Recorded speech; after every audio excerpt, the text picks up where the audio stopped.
This is Cruise Radio. I cruise a lot, and I always sail with travel insurance. You should, too. Get a free quote today at tripinsurance.com. Here we go.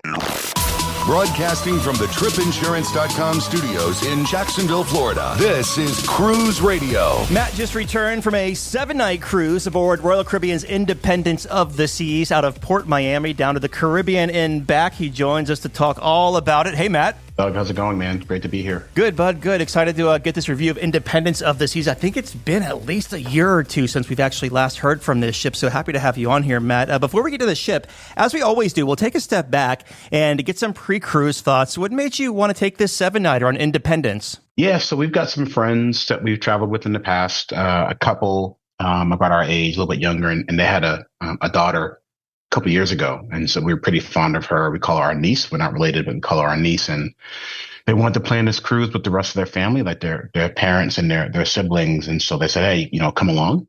And we were very excited to be invited. And so it was really to hang out with the family and really see our niece and spend some time with them. So, we've done similar ships in the past, and we've done Freedom, and we've also done Mariner. I believe they're all from the same class, but we enjoyed it. We always enjoyed that class of ship, and we wanted to be with the family. So that's kind of what drove the vacation.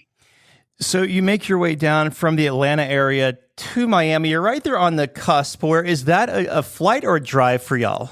Man, so it was a flight, right? And here's what I'll tell you: it was right around when that storm came. This is the weekend of January 24th and 5th. A storm came through Georgia and I guess a lot of the southeast and east coast of the country.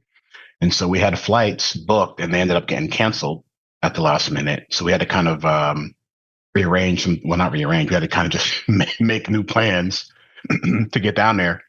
And so it ended up working out. It was a little scary for a second, but we got down there on Sunday morning. It was kind of a red eye situation. And we made it just in time. That is great to hear. Any pre-cruise time in Miami before the sailing? So we stayed at the Hyatt Regency Miami.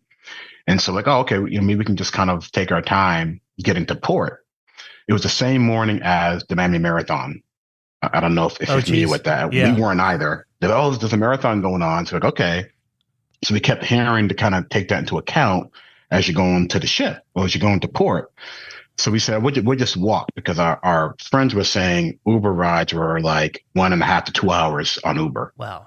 And so maybe we'll just walk. And so, we made some rookie mistakes here. So we left the hotel. We walked kind of through the marathon, which was cool. We kind of watched the marathon, went through, some of the activities. That was really fun. And then we got to the park there. It's called Bayfront Park right next to the port. We thought we could walk the port and it ended up being like a 7-mile walk from our hotel because, Port Miami, as you know, was multiple terminals, and we were like the farthest terminal all the way to the back of the port. And so we ended up walking a lot farther than we thought.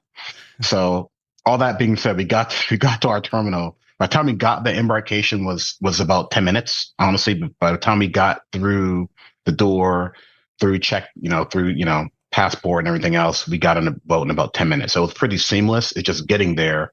Me and my wife, I think we added to our tax there. So got your steps in for sure. Yeah. Oh man, we felt good after it. We also felt, our feet were hurting, if that makes sense. Well, that can be a little bit like Vegas too, where, it's like, oh, it's only a 5 or 10 minute walk and you're walking for 30 minutes. You still haven't reached Resorts World yet or whatever. Yeah. So I know exactly what you're saying there. And plus, did y'all use Terminal A? So one of the very last ones?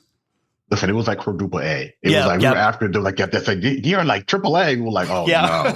So it was like all the way to the back. So so now we know for next time, we don't go out of Miami a lot. We go out of Orlando, Port Canaveral most of the time. So this, if we had known, we would have thought about that. It took our friends 2 hours in an Uber. Wow. And there was that much traffic because of the marathon. So either way, it was going to be kind of tough. Yeah. Yeah, what a crazy weekend you chose to sail. So you make your way to Port Miami, or you walk to Port Miami. You got on the ship really fast. Now, you've been on one of the sister ships before, Freedom of the Seas. So what were your first impressions of Independence? So we got on. This is one of the ships where we boarded on deck 4. right? So we didn't come to like the, typical kind of atrium kind of situation. So, and that was fine. Like we've done some cruises before. And so right on deck four, and we went right to our muster station. And so it wasn't one of those, flashy onboardings. It was pretty, but it was seamless. And it was a familiar scene. It was a familiar look and feel to what we've seen in the past. And we like the promenade. Like we're big promenade fans. That kind of like that look and feel of kind of that large, kind of wide area with stores and shops and food. And so we saw that. We felt like we were at home. So it was pretty nice. How did the ship look and feel? Because we're coming up on what, 18 years old? Yeah, it looked pretty clean. Like we didn't see any. My eyes aren't great, so I asked my wife to look closely on my behalf, and she said, "Yeah, that looks really clean. Didn't see anything that looked out of place. Didn't see anything that looked worn. It was a pretty clean ship. Everything was in place. I didn't notice anything that looked like it would need to be replaced or fixed. It was pretty nice, pretty clean." Flashy, no issues. What kind of stateroom did you book for this 7-night cruise, and what did you think of it throughout your voyage? We got an inside cabin. We typically do balconies, mostly because we get deals, right? So we've cruised on a lot of different cruise lines in the past, but we found that when we get the balcony, we don't really use it much. It's there, and it seems nice, but we never go out there. So we figure we save a few dollars here and just stay in the inside. I would say the difference for us is with a balcony, you do get more space just broadly in the room, right? Inside cabin, at least on this ship, like you can't walk around both sides of the bed. You have to kind of like hop on there right, to get to the end. And so I think that's the biggest difference for us. I do like a little more space in a room, but in general, inside cabin for us is fine because we use it out in there that often. Was the cabin updated with like modern plugs? Oh, so we did look for that. Didn't see any USB ports. Just kind of your typical charging stations. I think that could use some updating. I would say, flat screen TV was fine, but as far as like kind of modern connectivity, I think that's missing. At least in the cabin that we had. What deck was your cabin on? We were on deck 9. Deck 9. So where you were located, was it a pretty quiet night, or could you hear slamming doors or activity above or below you? We didn't hear anything. So didn't hear any disturbances next door or above or below. Yeah, we slept pretty soundly. Didn't have any issues. Our friends had one of those rooms above the promenade, and they were like, "Oh man, we probably should have," because the promenade is loud, right? Yeah. And a lot of activity down there. So they thought they were going to take their granddaughter. That would be good for her to kind of watch things from the window, but ended up not being what they thought. But I think when you get that kind of room, that's kind of what happens. But our room was fine. No issues with noise and nothing. Let's talk about the food on Independence of the Seas. We'll start at the Windjammer, which is the buffet on board. What did you think of the food quality, and did it ever feel too crowded for you in there? We didn't eat there a lot, but we ate there probably 3 or 4 times, and I would say the food was pretty great. There was a good diversity of food. We typically tended to, I think we ate breakfast there once, but we had mostly had lunch there. And typically we would take our lunch and go out to the pool. So we didn't eat inside the Windjammer a lot. We would get our plates and go outside to the chairs that we reserved and would eat out there. But in general, when we did eat in the Windjammer, it was typical crowdedness. So we're realists, right? So you go on a cruise, and I think they said it was 97% full. If you looked, you could find a table. It wasn't like unbearably crowded. You could find a table. The lines were pretty reasonable. The food was good. Didn't have anything that I didn't like, if that made sense. So the one thing we did notice, though, my wife brought her the water jugs that people carry around to refill. Like the bottles, yeah. And yeah, exactly. So there was a line. A lot, that's popular now. A lot of people bring those with them, and so there was a line of folks, trying to refill their cups with water. So that was one thing they probably could, kind of anticipate. A lot of people have those now, and so she had to stand in line to kind of get that filled up. But that's a small thing, right? It's just something we noticed, throughout the day. Grab and go. Are there any kind of like restaurants, or not restaurants, but venues around the poolside? This is one of my critiques of the ship. I don't think there's enough grab and go options on this ship. We've done other cruise lines. We think this ship is lacking, just particularly. So they've got the fish and chips place, over near the pool, and that's nice. But other than that, you have to go to the promenade to get pizza. That's grab and go. But there's really not a lot of options. I'm used to having like a burger option and, a couple different things you can go and get some food. But here, I think that's one of their things that they could improve on is more grab and go options. For the cruisers. So that's something I think they could improve on. For the main dining room, what time dining did you have, and how was the food and service throughout? Yeah, so we had one of the earlier times, like a 5 o'clock time. So our friends had their daughter, right? So we wanted to kind of eat together, and we had like a nice table, kind of in the corner.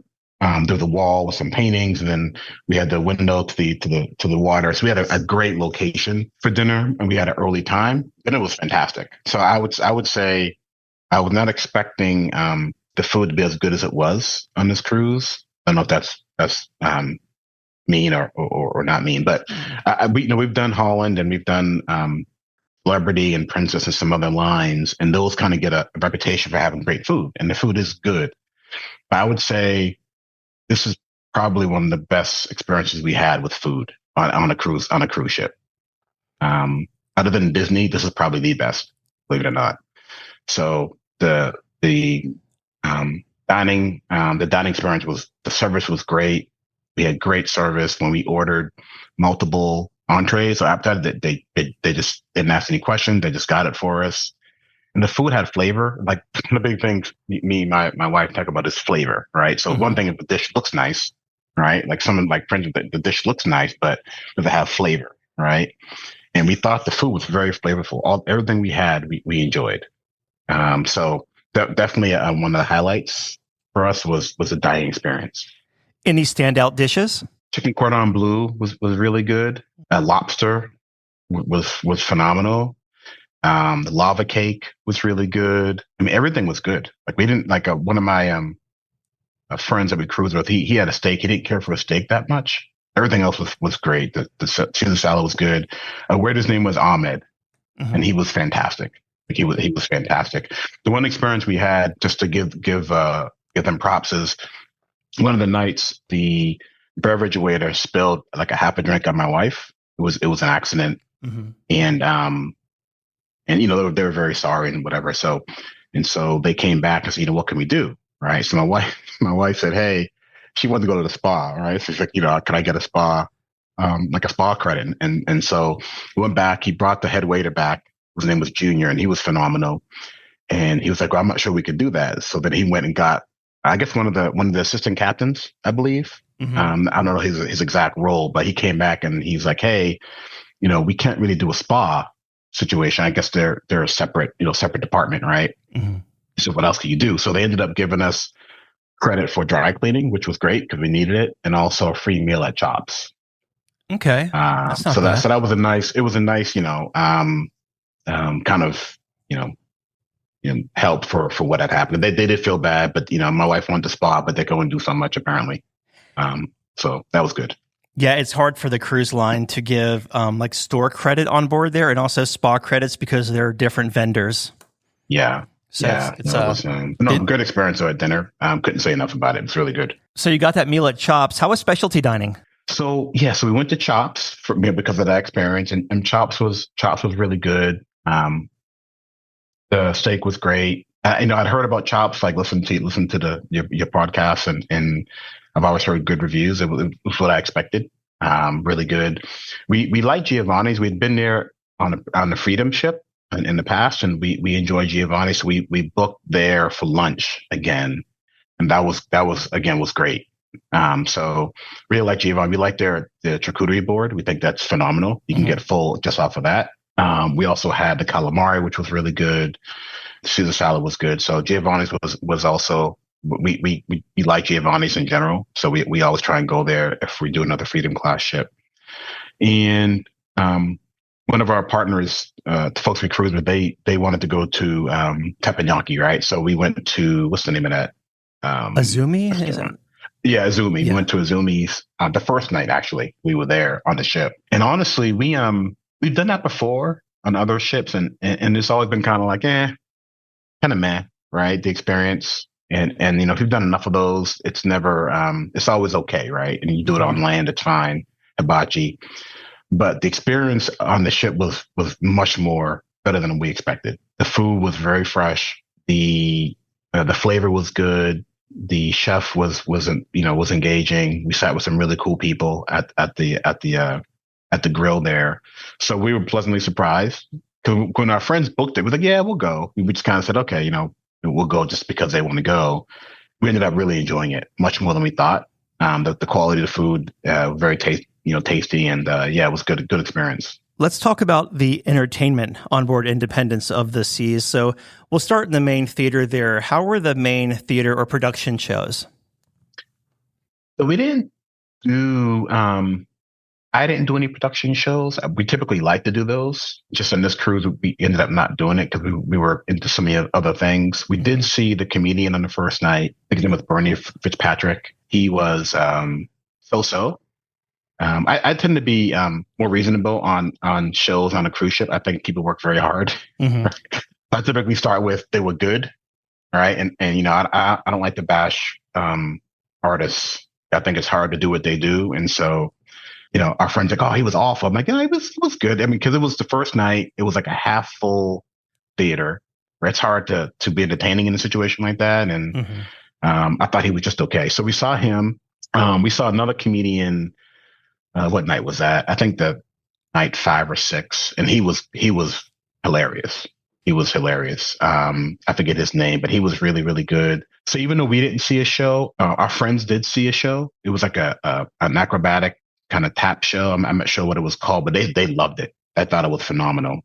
They had really high remarks on the show that they saw. So that's pretty much everything with the shows. We did go to the skating rink. And that was great too. They did like a through the years kind of musical theme thing. They took like 50s, 60s, 70s, and they did like kind of skating through the music, and that was really fun. We all enjoyed that a lot. That was a highlight. Is it worth arriving early to the ice show, or is every seat pretty good? I think you should arrive early. We did arrive early because last time we did an ice show on the previous ship. Excuse me. We got there a little bit late. We had to sit like up top on like the pub tables. You can't see anything from up there. Right? If you're that late, just mine will not even go. So I would suggest getting there, half hour early. Get a seat that you like. I think it's a better experience when you have a view like that, for sure. Well, while we're talking about entertainment, let's drop down to the casino there and talk about the smoke situation in and around it. How did it stack up on Independence? We don't gamble. We like to walk through and kind of watch a little bit. We're kind of watchers. I would say we couldn't smell smoke barely at all, right? I think they did a good job of filtering that out. I would say I think there was one night, because you know how when you're in the promenade, there's like a set of stairs that takes you right down to the casino on one end. Yep.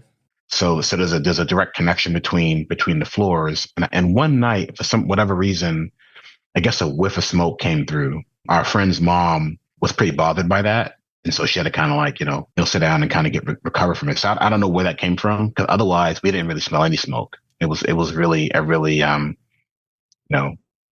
the air situation was pretty nice. So I think that was a one-off. In general, though, I didn't smell smoke hardly. And I walked through there many times because I was going to Playmakers back and forth, and I like to walk around the ship. It was pretty low smoke level from what I could tell. Okay. Yeah. Well, how were the sea days as far as crowds and congestion? They told us the ship was about 97% full, right? And again, I tend to say to myself, I try to set my expectations. Like if it's that full, it's going to be full at the pool. So I don't kind of assume that's what we're walking into here. And so it was busy. It wasn't like ridiculous. Like it wasn't like shoulder to shoulder. You didn't see people fighting for chairs. We spent a lot of time in the kids area because of our niece. And so we watched and played with her and sat with the family and hung out. It was busy, but it wasn't crazy. It wasn't unbearable. And by the way, the weather was phenomenal. It was like 81, 82 degrees all week. Sunny, perfect weather. But like, again, that didn't impact the amount of people. I mean, it was busy at the pool, but it wasn't overly crowded. I would get a chair and try and keep it, right? But otherwise, you can go in the pool. You didn't feel like you were bumping into people the whole time. I thought it was fine. Did you find that there were a lot of, well, I guess chair hogs, people reserving chairs early, not being out there? So me and my wife, we're not kind of the pool. We're not the kind of folks that kind of sit at a pool Sure. and just kind of like chill, right? Like every now and then, like, we may take a nap, but we're not the type to just lay, right? We like to do stuff. Didn't pay a lot of attention to that, but our friends did. So they got up early and they reserved like a set of chairs for all of us. They didn't seem like they had any like issues with that. Like there were chairs available, right? So it looked pretty standard to me. I didn't see anything that was, I didn't get up in the morning. I like to walk in the morning. So I'll get up at like 7 and walk around the pool there. I didn't see I didn't see like everything reserved. I mean, there was plenty of open chairs. So it seemed like it was pretty standard. Did you spend any time in the solarium? That typically didn't have a lot of open chairs. I would say that. Gotcha. We planned on going there a couple of times. Oh, we go to the solarium. We gotta get in the pool and hang out. We just never. We sat there once for one afternoon, and my wife kind of chilled on the chair and like read, and I kind of walked around, but we never actually got in the pool in there. We did spend some time there late at night playing cards. So we spent time playing some cards, like when it was kind of just chill on the sea day. But we didn't actually use it for swimming or anything like that a whole lot. Well, let's talk about your ports of call on this 7-night cruise. So you leave Port Miami. What was your first port of call, and give us your highlight? So we went to CocoCay the first day, the first port of call, and that was phenomenal. So we've been there once when we had teenagers. So I think we were there in 2017 when they first opened, 2018, when Perfect Day opened. And so we went the first time. We spent a lot of time at the water slide side, and when that was a little more affordable, I'm glad we went then. And we had four teenagers, so that was expensive for like 6 of us, but we did it. So we've done all that, but this time we went over to the Oasis Lagoon, and my wife likes pools, and so we spent 2 to 3 hours in the pool, just like swimming and chilling and going to the bar and had a couple of drinks. That was pretty nice. Like we really enjoyed that. Met some folks.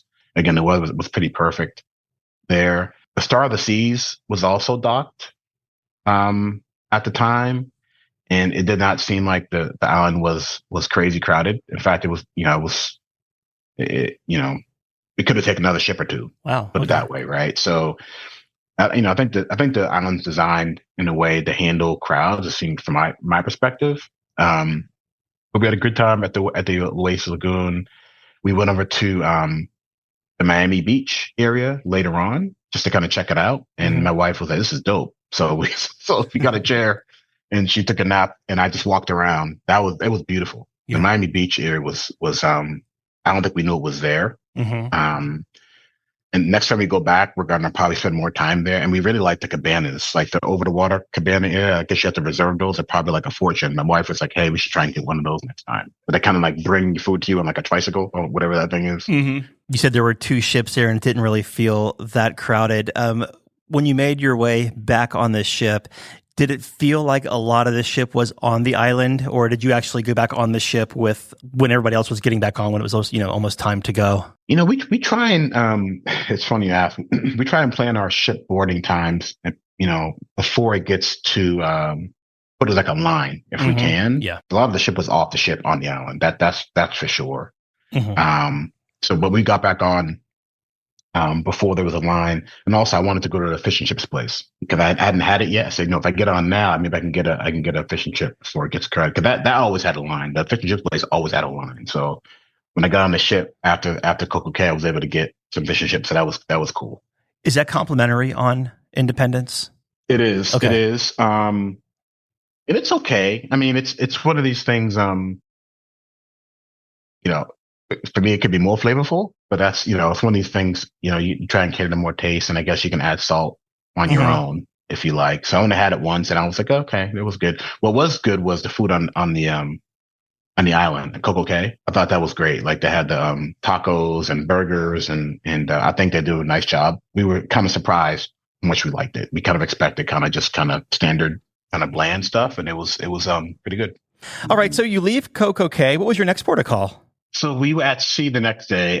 Next port of call is Puerto Rico. And how was that? And Puerto Rico, we had been there once before. And the first time we went, we did like a bus tour. And we said, okay, next time we go, we need to like really see like Old Town Puerto Rico. So we were kind of determined to just walk and enjoy the culture. Mm-hmm. And the second priority was our friends. So we were kind of there for them. Said, whatever you guys want to do, we're just there to be with you guys. Right. So, we did the castle there, or the fort right there at the port. That was Mm-hmm. really nice. Spent a lot of time in there walking around and taking pictures. Then we just kind of walked around Old Town, Puerto Rico, with the family and kind of just taking on the sights and sounds. We had a hard time finding a place to eat, I would say. That was probably our fault because I think we didn't wait long enough, when we found a place, and then we found so we ended up, eating at some food trucks, but we probably could have done a better job, finding out a place to eat. Mm-hmm. That's kind of us problem, but you know, I need to go back. Honestly, I think just more. Puerto Rico is such a rich place culturally and vibe wise. I do want to go back again. After San Juan, what was next? St. Thomas was the next day. St. Thomas is not one of our favorite places to go to. We've been there probably a fourth time going. It seems like it's always on an itinerary whenever we go on a cruise. Typically, we would get off and go to Trunk Bay, Yeah. which is like, as you probably know, it's like the most beautiful beach I've ever been to. Oh, yeah. And I've been to Hawaii. I mean, it's just phenomenal. So we typically would do that. We'll get off. We'll take a shuttle over there. We've done a couple of cruises over there, but this time again we were just kind of there with the family. So we just walked around the island, did some shopping. We stopped at a bar, got some drinks and ate. So we didn't do a lot at St. Thomas. It's a great place. I've just been there so many times. Mm-hmm. We'd rather do something different. Me and my wife are kind of this type of, we don't like doing the same thing twice if we can help it. Yeah. I hear you. We've been on like 8 different cruise lines, which is not the way to do it, but we just like different experiences. So, but if you've never been to Trunk Bay on St. John Island, which St. John, as you know, is a kind of an island off the coast of, St. Thomas. It's an experience we've got to do. We'll snorkel there and it's just a great place. Now, when you do go over to Trunk Bay and on St. John, do you do the logistics yourself, like the shuttle to the ferry terminal, or do you book a shore excursion? We will try and book a shuttle ourselves. And we've had mixed experiences. Like one time we got over there doing it ourselves and we almost got left by the boat. So we've had a couple of times where we didn't do it right, but having learned that lesson the first time, now we kind of plan better, but we do it on our own just to make sure we get, make sure we leave us enough time to get back. About 6 years ago, maybe 7 years. It was 2018. So, wow, I guess that's 8 years ago. We went over there for the day. And, the time is either an hour ahead, maybe, or an hour behind. I can't remember what the time is according to Eastern time. Well, my watch didn't change. And long story short, I had to wind up hiring a speedboat at the marina just to bring us to the ferry terminal across, because we missed the ferry by like 5 minutes. And if we didn't make it back, we weren't going to make the ship. So I wound up hiring, it was like $60 I gave this guy to bring us right across the bay. It's really choppy too at times, but yeah, we did make it. So yeah, keep an eye on your watch if you are doing the Trunk Bay thing from St. Thomas to St. John. But yeah, good times there. After you left St. Thomas, was there another port? No, that was the last one. Okay, so you wrapped it up. It was at sea. Yeah. Okay, so then you make you have a day at sea there. Did you have any kind of eventful sea days? Because we had that front coming through the southeast and pushing into the Atlantic there. Did it make the seas rough at all? No, I mean, like I said, it was pretty. The weather was pretty okay. It rained one day, one day it was kind of windy. I was walking in the morning. They had to tell us to come in because of the I guess the wind was was risky, right, to walk or to be outside. So, but that passed about an hour later, and it was fine. I think that was day 6 that happened. The one note I will say though, you reminded me of something on this ship. I'm not sure the other ships like this. The track, the walking path, I think it's on deck 11 or 12, right? And when you're walking on that path, it's a nice path, but they got these cabanas set up like along the way. Like there's I think there's 2 or 3 cabanas on each side of the track. And so the cabana basically overhangs half of the track. When you're walking, you have to look behind you to see if anyone's behind you, because you can't change lanes because there's a cabana there. It's really weird set. I'm like, why did they put these cabanas here? It's a really weird I'm sure they make money off of it, but it's really inconvenient when you're walking on that path to have to keep looking behind you, and I'm like, okay, this got to be a better way than put these bandits here. That's just something I noticed. I said, hey, I got to bring that up. I'm glad you did. So you make your way back to Port Miami. How was the debark? The debark was fine. We carried our stuff off ourselves. There was a bit of a line. I don't know. I've had different experiences with debark. It took us about 45 minutes to get off. The last cruise I went on, we got off in like 5 minutes. I've had some great experiences, and this experience I think could have been better. I'm not sure why it took so long, but I also kind of said to myself, it's a cruise ship, going to take a little bit. So it was about 45 minutes to get off. Once we got off, everything was fine. And we were able to get an Uber pretty quickly. So when we got off the ship in Miami, I don't know if you remember, it was like 35 degrees in Miami. It was nuts. Yeah. It was like the city didn't know what to do. It was cold, like, because they had mentioned that on the cruise ship. And so everyone was wearing like hoodies, and it was just so weird getting off Miami, and it was cold, like getting that Uber. And it was like, man, what's going on here? This is not Miami. The debark was cool. No issues. Got off once you got through the line, and was able to get out of the port quickly. So it sounds like you did make the Uber on the way back. Is it a pretty easy Uber pickup there, or is there a lot of? I'm trying to think of like if there's a bunch of ships in port, could there be surge pricing to get out of Port Miami to the airport? We didn't notice anything unusual. I mean, they have a dedicated ride share area that's covered, which is always nice, and it's long. Like it seemed like there was plenty of space for people to get Ubers. It wasn't congested, so I didn't notice anything unusual there. I thought it was pretty efficient process, and so nothing of note. Do you have any first-time tips to offer anyone sailing Independence of the Seas or a Freedom class ship? Yes, I would say if you like grab and go meals, I think this ship doesn't have a lot of that, right? So, like I mentioned, all they have is kind of that one. You've got the pizza and the promenade, but that's kind of everything else you got to pay for. So, if you want to go to the other, there's like a French-inspired kind of cafe down the promenade there. You have to pay for all that. So that's not great. The other thing I noticed, if you like eating late, or you like late night eats, like you go to a show and then you want to have like a quick burger or like a slice of pizza or like some, something like that. They don't have that. So what's the name of the buffet area? The Windjammer? Windjammer. It closes at 9:00. So a lot of ships, you go to a show or something, 10, 11, 12, you can go up to that area and have something, like have the dessert, some nachos, some tacos. They have like stuff out. They're closed. So the only option you have late is pizza. I thought that was a little underwhelming. I said, man, they should have more options. They should keep the Windjammer open. I don't know if they're trying to get people to be in the promenade late, like they want that crowd down there, which I was thinking about that. But if they're going to do that, they should offer more food options. They should offer, like, other than pizza, something else that's complimentary. So if you're into eating late, just know the ship doesn't have a lot of options there. The promenade is great. Like, all the events down there are nice. This ship has a lot of activity going on. We're activity people, so we like to do trivia and karaoke, and they have a lot of that. And so if you like those kinds of things, this is a great ship for that. I would say in the trivia, here's a tip. They do a lot of trivia in the Schooners Lounge, which is tiny. It's tiny. And so when you go to the trivia, if you're not there like an hour and a half before, you're not getting the seat. Jeez. Okay. I don't know why they don't move it up to the Viking, like that lounge up top, which is huge. Yeah. But the trivia is always like, I've been, why are they doing it? So there was a lot of frustration about, you get there half hour early, you still can't get a seat. People just stay there. They don't move. I also wonder if it's to keep an eye on people, because people seem to like to break out their iPhones during trivia, Yeah, I guess so. But yeah, that's something that they could refine. Oh, sure. Lots of activities on the ship. Like I said, the food was better than we thought it was going to be. It's just not enough options. Would be, grab and go or late night. I think those are the things that we noticed.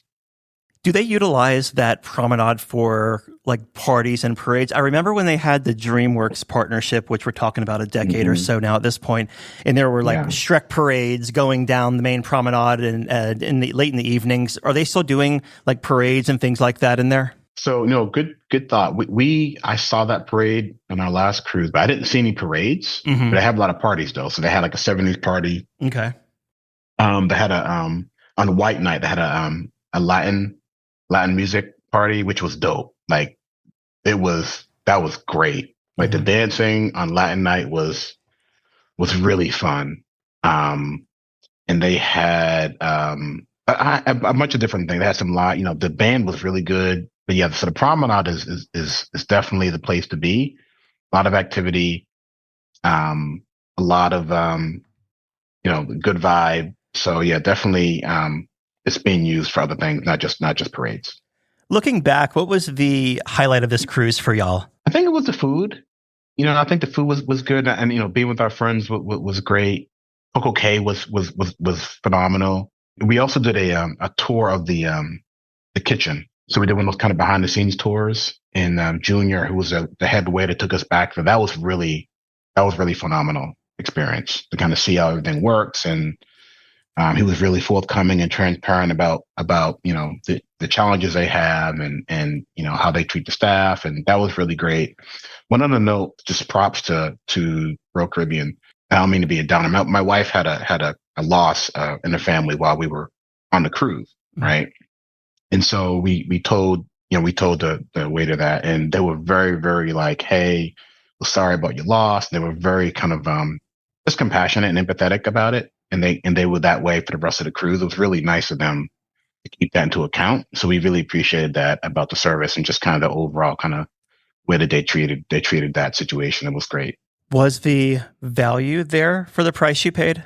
Yes. Yeah. So I would say, cruise prices have gone up a lot, right? As you probably know, in the past few years, right? Like, so you're paying, in our, 30-40% more than we did even 5 years ago. But, yeah, we enjoyed it. The value was there. I mean, I think you can pay less. Like, it's something that depends on timing of the cruise, as you know, probably more than me. But we would recommend this ship. We had a good experience and it was worth the money. All right. Well, in closing here, Matt, your final thoughts of Independence of the Seas. Independence of the Seas, great ship, great experience, phenomenal food. Definitely recommend it for families. And, I would do it again, believe it or not. We haven't done a lot of the newer ships, but, we like this class of ship. And, I'd recommend it for families, couples. It's a good time. Very good. We've been talking with Matt about his 7-night Caribbean cruise on Independence of the Seas out of Port Miami. And Matt, tell your wife we're sorry about her loss there. And thank you so much for coming on the show, my friend. Thanks so much. Appreciate it. Just back from a cruise? Let's talk about it. Email Doug at cruiseradio.net. A big question we get at Cruise Radio is, how do I know if I need trip insurance? Simple answer. If you're getting on a plane, taking a road trip, or getting on a cruise ship, you need to have travel insurance. Hey, it's Doug Parker from my friends at tripinsurance.com. Not only does tripinsurance.com protect your vacation investment, but it also gives you peace of mind in case anything were to go wrong on your trip. How do they do it? They offer 3 different types of trip insurance policies. Good, better, and best. One policy for every vacation budget. But it doesn't just stop there. They're up to 40% lower when you shop around on other comparison sites. Plus, tripinsurance.com offers 24-hour customer support before, during, and after your trip, online claims assistance, and travel alerts to let you know what's going on at your destination. But find out for yourself. Check out tripinsurance.com. All right, Dougie, let's see what we got for you, buddy. Cruise Radio is produced at the tripinsurance.com studios in Jacksonville, Florida. Get cruise news, ship reviews, and money-saving tips every Thursday on Cruise Radio. If you've enjoyed this episode, please subscribe to the show. If you want to help spread the word, give Cruise Radio a 5-star review. Find Cruise Radio where you listen to your favorite podcast or online at cruiseradio.net. I'm your announcer,